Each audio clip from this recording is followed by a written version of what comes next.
My guest tonight is international human rights activist and author Boyd Ed Graves. Boyd is a graduate of the U.S. Naval Academy in Annapolis, Maryland. He took his commission in 1975, serving as a communications officer on board the USS Buchanan. Dr. Graves earned his Juris Doctorate degree in 1993.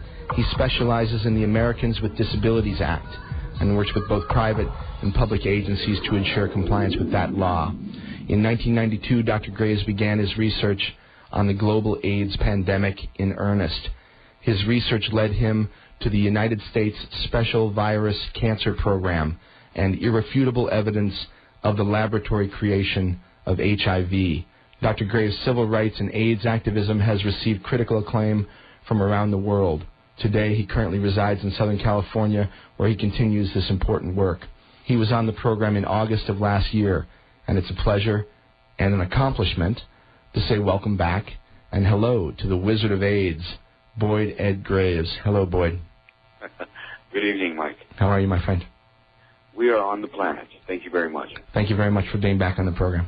Yes. All right. Before we talk about the U.S. Special Virus Cancer Program, which we know was initiated in the early 1960s, I'd like to go back earlier. In between the time that we spoke in August and now, I've become a little bit more educated on this subject myself, and I realize now that the work that was made official through the U.S. Special Virus Cancer Program actually began long before that. And I'd like for you to talk a little bit about the Rous sarcoma virus and the early 1900s recombinant. Please, if you would, tell people what you know about that and what it means. Well, you know, and I appreciate that, Mike, and what a start, you know, for this evening. In 1908, the world learned that it had its first tumor-inducing virus, the Rous sarcoma virus, 1908. Mm-hmm. Over in the... That's 100 years ago, people. 100 years ago. Of HIV engineering. What we find is that in the 1978 progress report of the Special Virus Program, which is progress report number 15, mm-hmm. states definitively that the Rous sarcoma virus of 1908 was a product of recombinant genetics, meaning that the first tumor-inducing virus was a man-made entity. Now, if the first one was man-made, how can any others thereafter not be man-made? Now, I want to point out for people that this progress report number 15 that Dr. Graves is mentioning, I've got that linked on the front page of my website. If you page down, you'll see a picture of Dr. Graves and a bit of his bio and a number of links beneath that. There are 4 or 5 links down there. One of them says Progress Report 15 from 1978. Now, this is the final progress report of the program, and it includes a budget of over almost $550 million over the course of the entire program. But on page 14 or 15, I think, is where the reference is made to the Rous sarcoma virus. And this PDF that we've got linked up on the website is some 400 and some pages long. You can download it, get a copy of it. I encourage you to, and I encourage you to send the link and the PDF itself to all of your congressional and otherwise representatives and ask them to explain some of the material that's in these reports. But at any rate, number 15, Boyd, is on the web, and people can look at the Rous sarcoma recombinant information right there with their own 2 eyes. For people who aren't familiar with DNA work and this sort of stuff, what does recombinant mean? Yes, virtually. What recombinant means is that the sequences of a particular entity has been rearranged, and in essence, there are slice and splice portions of the sequences of the DNA. So, in other words, the recombinant identification program of the United States would be able to look at a particular segment of sequences from a particular entity and determine whether it has been a product of recombinant, meaning man-made, or if it's natural. Right. Now, when here, the Rous sarcoma virus, RSV, RSV are its initials, you can go to Google, put in RSV and HIV. Now, if there's no connection, then nothing will come up, correct? Well, let me ask you this. With regard to Rous sarcoma, when the people that were involved with the U.S. Special Virus Cancer Program, did they discover that Rous sarcoma was a recombinant, or did they know it and were they just referencing it? In other words, did they know that it had been recombined DNA, or was that something that was discovered through the U.S. Special Virus Cancer Program? I believe the wording there is it's kind of peculiar. I think they even used the word surprise or something to that effect. Yeah, I remember reading that too, that it was like they were surprised about it, yeah. Yeah. So there was an element there that just seemed to be shocking even to them as I read those 2 pages there in that 78 report.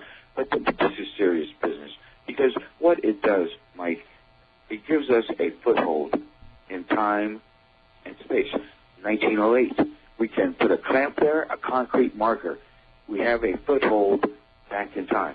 It's 100 years, but nonetheless, this is what we are working with, because it does go back even further than that, of course.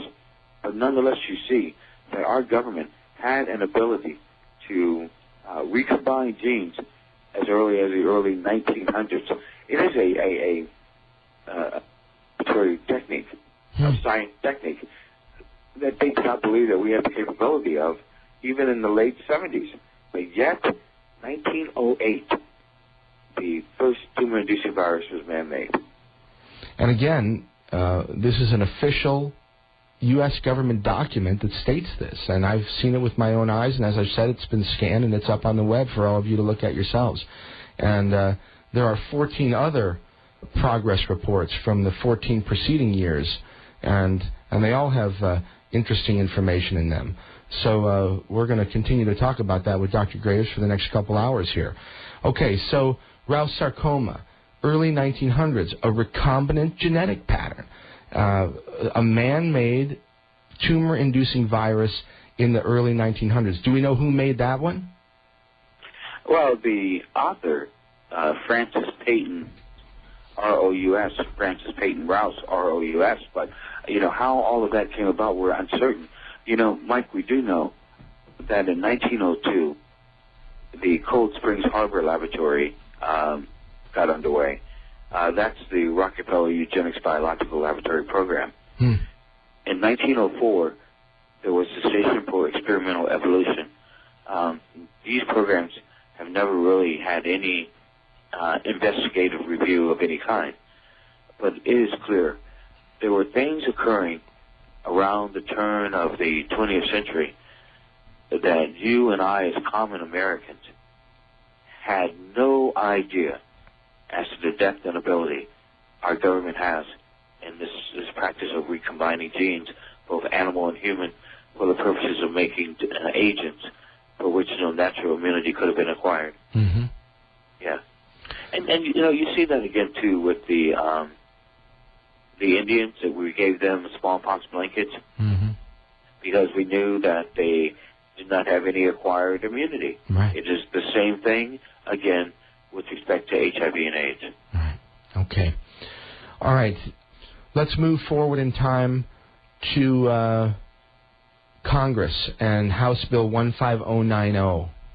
And perhaps you could talk a little bit about the request that's discussed in that House resolution. The request came from the Pentagon, I guess. I'm not sure. But let's talk about what they were talking about, what the Pentagon wanted, and what came out of that particular legislation. Well, the U.S. House Resolution 15090 is available for all to see. 1969? Yeah, and it's June 9, 1969. But the U.S., and everyone should write it down, most of the people who are listening right now. It's linked on my front page, by the way. Yeah, okay, here it is. Sworn congressional testimony that needs to be accounted for, no matter what the testimony says, correct? I agree. Yeah, here you have sworn congressional testimony that the Pentagon needed $10 million to make a synthetic biological agent weapon for which no natural immunity could have been acquired. It is clear the U.S. House Resolution 15090 is the clearest, most graphic example today of the irrefutability of the evidence of the laboratory birth of AIDS. It is just simply irrefutable. All right, I'm looking at the actual House bill itself, 15090. Of course, all of the people that sign on, their names are here. Robert Sykes, Jamie Whitten, George Andrews, Daniel Flood, John Slack. There's some very interesting testimony between Mr. Sykes and a person named Dr. MacArthur. Correct. Would you talk about that? And indeed, and it goes right to the heart of this issue. Is there substantial evidence in government documentation of the laboratory birth of HIV and AIDS? And the answer is yes. Dr. MacArthur's testimony there on that June day, the sworn testimony that he gave as to the work already underway to develop a synthetic biological agent for which no natural immunity could have been acquired. You know, it sends chills up and down my spine each and every time I read that page 129. But you know something, Mike? There's page 121 where MacArthur talks about the agent that they are working on would create worldwide scourge and Black Death type plague in certain, and that's important, in certain geographical areas and regions of the world. That sounds like HIV to me, sir. Let me read, Boyd, a little bit from this testimony here so people can get an actual feel for the language here. This is Dr. MacArthur. He says, there are two things about the biological agent field I would like to mention. One is the possibility of technological... Now, this is congressional testimony, people, all right? One is the possibility of technological surprise. Molecular biology is a field that is advancing very rapidly, and many eminent biologists believe that within a period of 5 to 10 years, now remember this is 1969, that within a period of 5 to 10 years, it would be possible to produce a synthetic biological agent, an agent that does not naturally exist and for which no natural immunity could have been acquired. That's what it says. And that's exactly what it says. That's exactly what it says. And that testimony, as it is sworn congressional record of the United States of America, cannot be refuted. And then Sykes says, are we doing any work in that field? And MacArthur says, we are not. Then Sykes says, why not? Lack of money or lack of interest? MacArthur says, certainly not lack of interest. And then Sykes says, would you provide for our records information on what would be required, what the advantages of such a program would be, the time and the cost involved? And then this moves on toward its assumed conclusion. The thing was funded originally with, what, $10 million? Well, we believe the July 1969 congressional testimony is more of a kind of an underhanded wake-up call to Congress. This program had well been underway for some time. Right. This was 69. Yeah.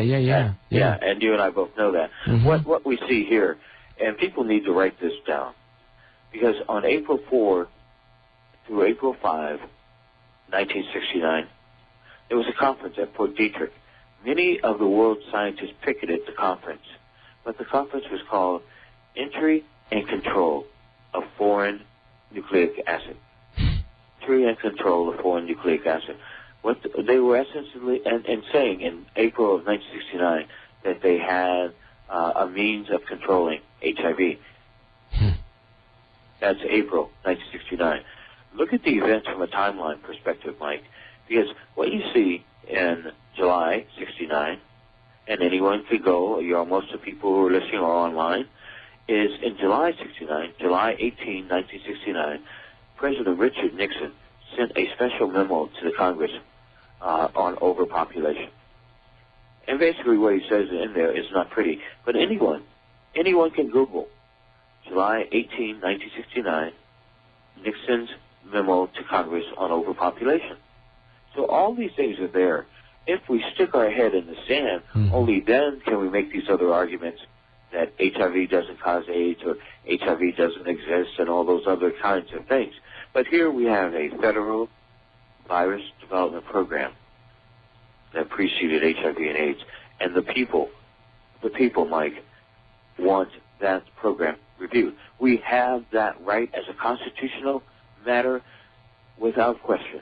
Yeah. Again, I fully agree, and I want it reviewed and investigated myself. I've made a great deal of requests to